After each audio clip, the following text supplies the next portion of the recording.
Today in the shop, like every other day, it's getting to be a routine. Things are very unpredictable.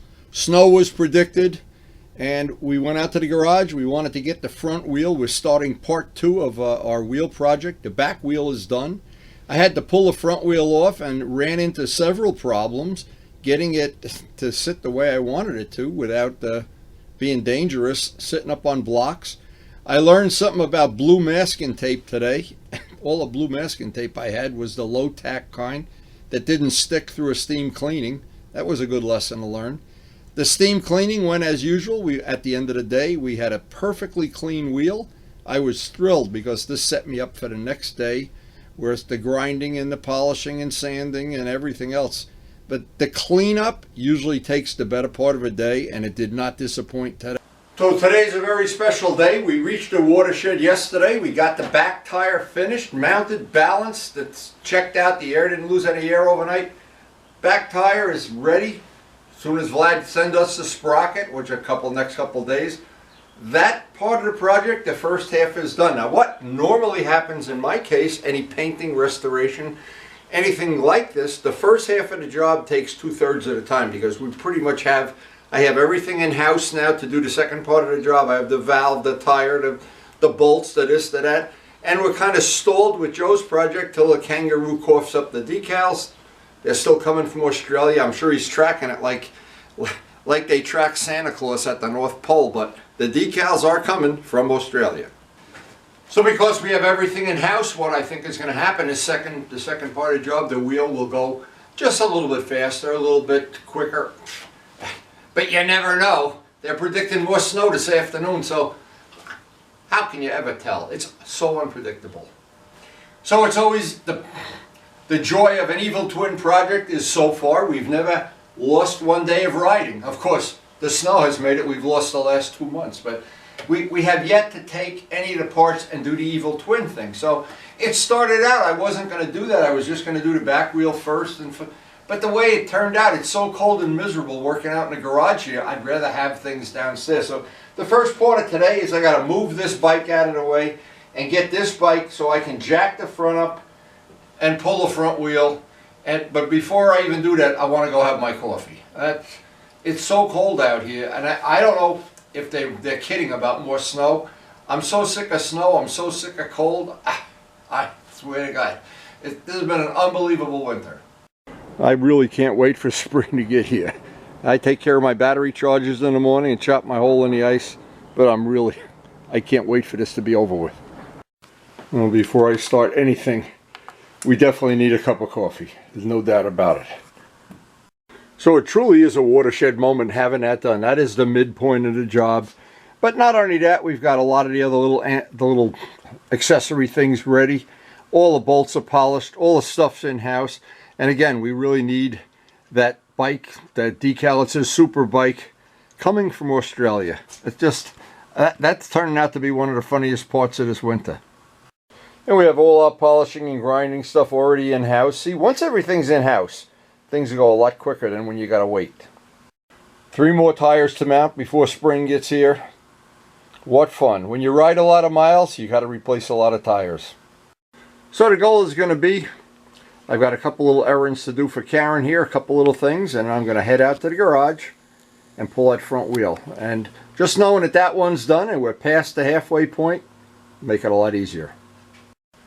And I did hear from Dallas, he is already in the process of painting his GS wheels, so he promises to send photos, and we'll share them as soon as we get any.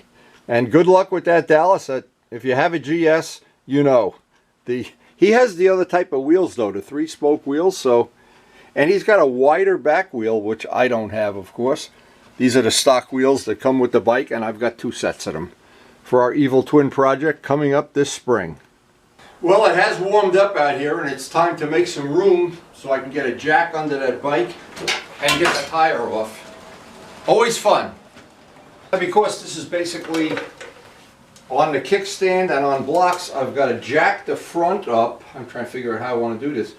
Jack the front up, I'll be able to take that. I have, the discs are already off. The cable is already off. It should be a relatively easy job to get the... Everything should be a relatively easy job. It never is. I guess it's a good idea not to be laying here in case this thing tips over. It's only got to be up there for a second.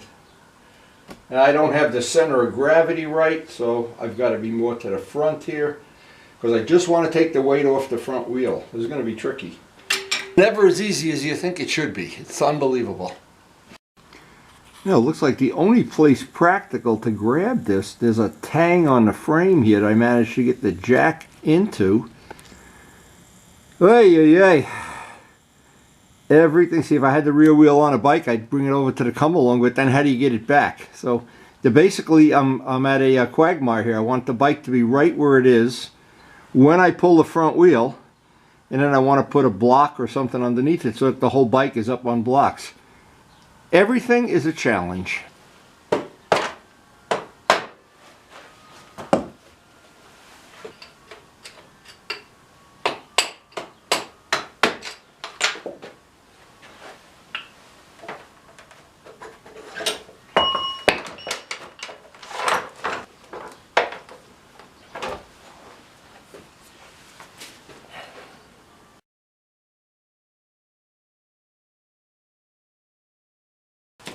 This looks like the only game in town. I managed to get a block from Mike next door.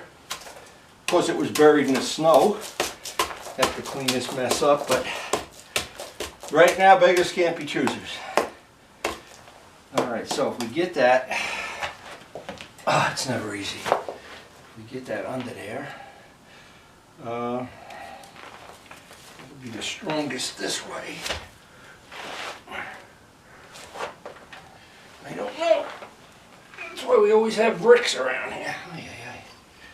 Okay, a brick there might do it. Built the pyramids, and it's cold out here. Oh, thank God for quartz heaters. Anyway, let's see if this is that's gonna come down. It's gonna trap the brick. I don't know.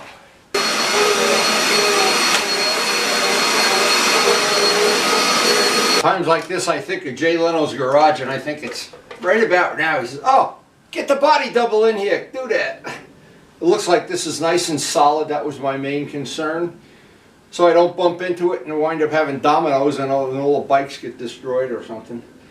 I'm out of breath. This was a lot of work. Where's my body double?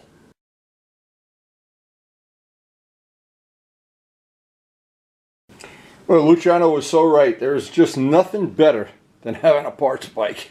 To just, whenever you need a wheel or a tire or something. It's like a Christmas tree, according to Luciano anyway. And he should know. He's always in the Christmas spirit. I got to get in the house and have more coffee. Oh my God, is it cold out here. That was definitely a lot more work than I thought it would be. Shame on me for not figuring that out. But as I get ready to clean up here, everything's got to be clean before I put it away. We're on the last of the battery charger flips. One more to go.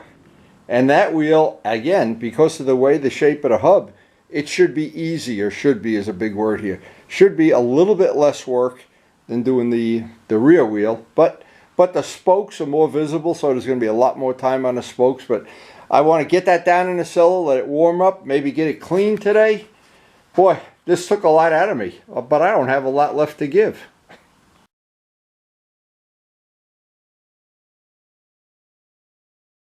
But there will be a day, and we will have Evil Twin Day when we swap both of the wheels out on the same day and head out on the open road. Boy, and I hope it's a lot warmer than it is today. Now this summer when I'm complaining it's too hot to ride and everybody's trying to get back in a house and get in the shade and drink iced tea, I'll be thinking of today. Oh boy, it got cold out here. Oh, we're back in and having that wheel in-house now. Oh boy, does that make a difference. Time to warm up. Wonder if these birds ever get as cold as I get. Oh my God, it is. You don't know until you're out there for an hour or so how brutal it is out there. Now the first step is we let this warm up just a little bit. I'm going to take a little brake part cleaner. First thing is to back mask off the bearing. To clean that all up, get rid of all the grease. Because once I start cleaning this with simple green and wire brushing it, I don't want anything to get down. And I can also check Yeah, that bearing feels fine. You can usually feel if the bearing is bad, it'll go click, click, click, click.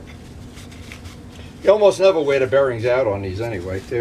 Everything that they do, these Japanese bikes are so overbuilt. Now anyway, I do have to figure out how I want to backmask this. I want to do the middle part with Gorilla Tape and maybe out here with blue tape, because this will be very hard to get a nice neat edge along that. And I'll have to figure that out as I go along here. But to get the other side, this side will be relatively straightforward.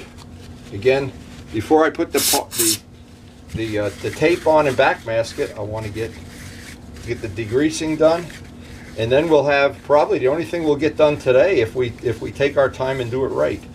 We'll get this cleaned so it's ready for the grinding operation tomorrow, and that'll be a major thing to get done.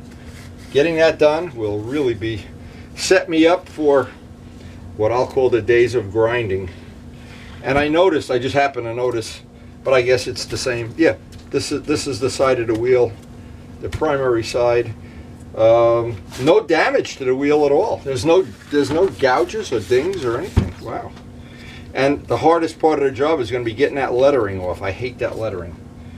Oh, it's so annoying that they put that on the bike.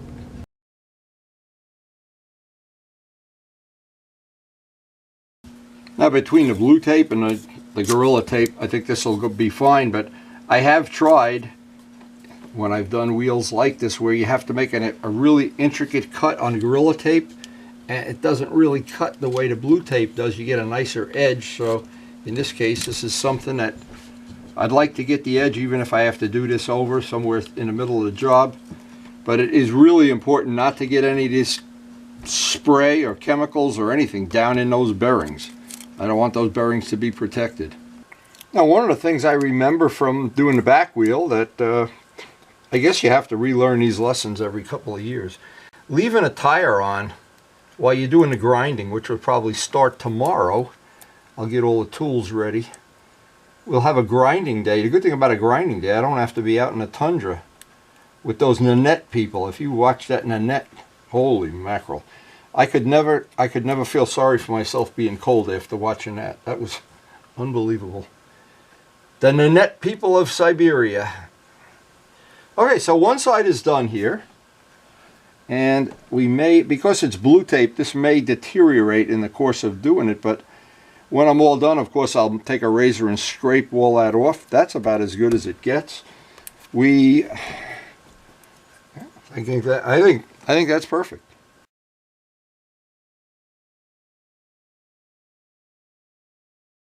And the other side will be a little bit easier to backmask, but basically the same thing. I want to use the Gorilla Tape in by the hub because that helps when you spray, and I think it makes a better seal.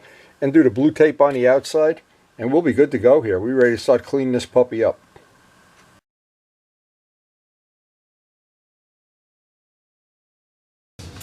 Now this is ordinary simple green. I have a pretty basic way of cleaning, and it's worked well for me over the years, but there are plenty of other methods. I like the first step, everything, let it soak with simple green. Go have, well, I know you're thinking he drinks too much coffee anyway, but let the whole wheel soak. That's, simple green takes time to soak. While it's soaking, I'm going to fire up the steam cleaner. I'm going to get my little brush ready, get my tools of the trade, and in 5-10 minutes, that grease will be as loose as a goose, hopefully. And we will be on the way to having this degreased. Now you really can't do much, and it's the basic rule of all painting, finishing, everything.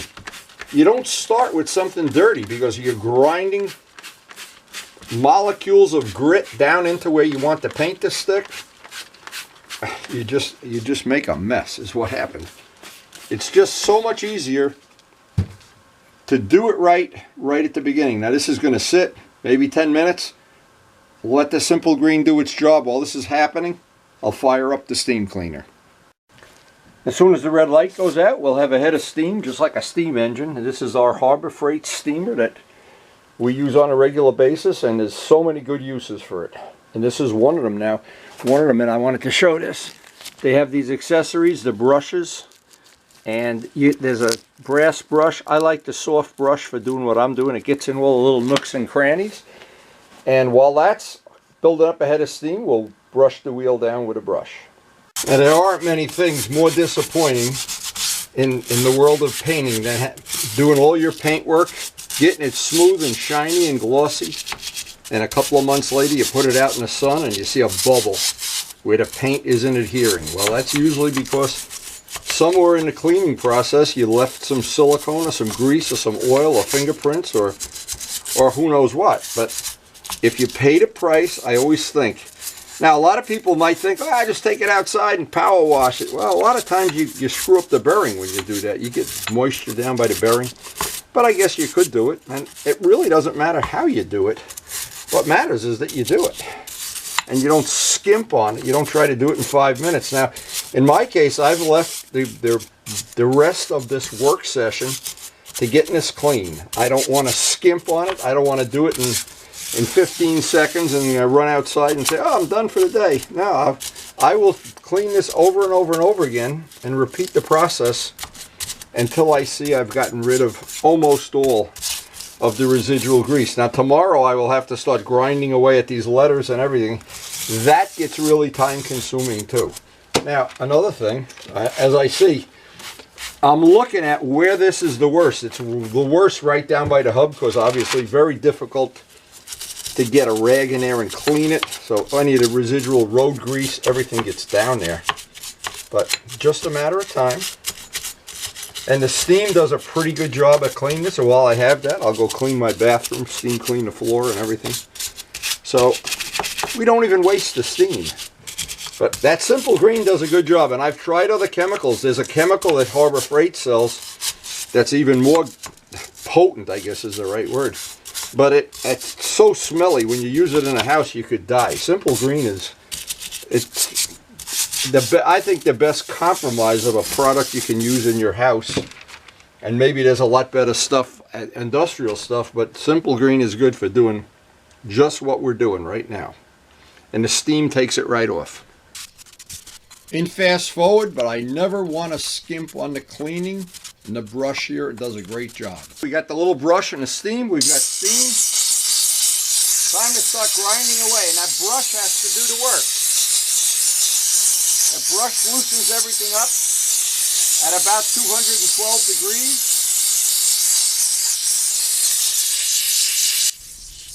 Here in fast forward, you can get an idea of just doing one side of a wheel. It just takes time, and when you're done, it's right. You can see by the steam that comes out of it, just how gritty and dirty a lot of that stuff is. It's always dirtiest, and that's why you have that little brush to clean in all these corners and angles and edges. Look at that dirty this is. But here's what I do, and this seems to work well for me. While this side is done now, and I did that in fast forward so you wouldn't be bored, I'm going to put some more Simple Green on it and let that soak, because that soaks right in. And that stuff really penetrates well. It's good quality. I think it's really good. While that's soaking, I'm going to flip the wheel over and steam clean the other side, then repeat this again. So I'll have I'll have the Simple Green, a steam cleaning, a Simple Green, and steam cleaning. And then a final thing is to take compressed air and blow it off. And that'll hopefully, anything still in those nooks and crannies with the compressor at 120 pounds, it'll blow that out. And we'll have a wheel that'll be ready to work on by the end of the day. But this part of it just gets time consuming. This is the part a lot of people want to skip. When you spend a little extra time with the steamer, you really stack the deck in your favor. And when I look back at a job like the rear wheel, how many hours I put into that over the course of maybe a month, that I want the deck stacked. I want all the aces on my side of the deck. That's all. It just takes time. Hey, you can see how much grit that steamer takes off. And if you try to paint on top of that, oh, good luck with that. Now that does a really good job. Now I'm going to put the Simple Green on this side of the wheel. Go back to the other side, steam that side. So I've got 2 full steamings and 2 full soakings. And that, I hope that's going to really make that clean, because I want that paint. This is one of the focal points of the GS is the 19-inch front wheel. It's skinny. It's like a very defining part of the motorcycle, the thin tire. And it really, when it's coming at you, these spokes sparkling in the sun, this I think is going to be one of the new focal feature of the new Evil Twin. So at the end of this, both sides have been simple green twice, and both sides have been steamed thoroughly twice. Just easy to put this on and fast forward. Hey, this side's been steam cleaned twice. I got to repair some of this tape. See, this is the problem with blue tape and steam, but it still did its job. Tomorrow or whenever I'll replace the tape. That's what I was afraid was going to happen.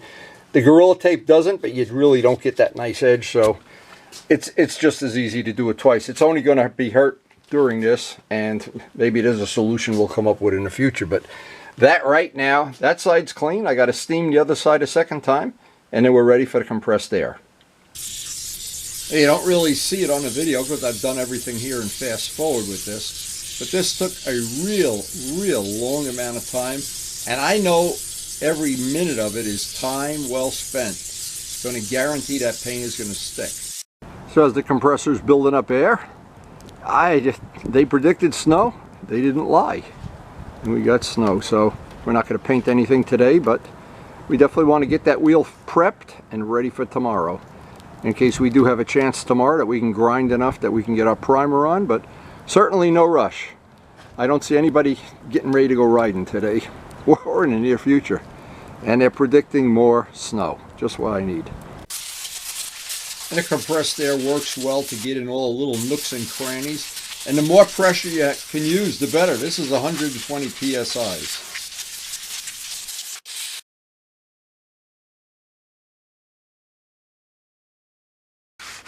I suspected that blue tape was was not going to hold up the way I wanted to with this steamer, and it usually, sometimes it does, sometimes it doesn't. You never really know. But there are a few items on here that even the steam didn't get out, and I can see them. Because what they are, I think they're corrosion. But when we sand that, I know we got as much of the grease as possible out. And the last little bit, if I still think I have grease, what I'll do is spray some brake parts cleaner and get it out that way. But I think we got 99% of the goop out, and I hope that tomorrow, well, as I'm drying this off, I'm hoping that tomorrow, with that snow will stop, I won't get bogged down shoveling snow all day, and I'll be able to start grinding. That's the most fun of doing a wheel like this. It really isn't, but I want to get it done. This is going to be one of my parts of my Evil Twin project for the spring. There's one thing, I'm not sure I'm right or wrong about this, but I noticed blue tape comes in several stickinesses. And so what I thought was I just took a different roll. And I remember when I bought it, there's a box on it that you can check how sticky it is. Well, I think that one I used may have been the one that's very low stick. And in this case, we're not worried about, it can't be too sticky. I want it to be as sticky as possible. But just to protect myself, or to learn something that's useful to pass on, it's probably good to have a roll of the blue tape with high stickiness for doing this kind of work. I'm not sure we have it, but somewhere in here, and I know when you buy the rolls it tells you if it's super sticky, medium sticky, or what. Now what's really useful with the brake part cleaner is little spots like this where there's a lower valley, and you can get down in there, even though the steam and the simple green has done their thing. You can see there's still some goop in there. And this is why, and when you spend all the time to do a custom wheel and you don't do the prep right, even just getting down into these little valleys, you run the risk that all this work is going to be for nothing. And well, you really, once you get to the point where you have paint not sticking, or you use the wrong primer, is another thing that you can do to make it that it's difficult to figure out what you did wrong. But you can see there's still stuff in here. So I'm gonna spend a little time with the brake part cleaner, and I call it detailing, but I always buy a box of Q-tips when I start a job like this, and any kind of brake cleaner is fine. There really is no substitute in my book for just taking your time, being patient, doing all the detailing, especially with the Q-tips, getting down in every valley you possibly can.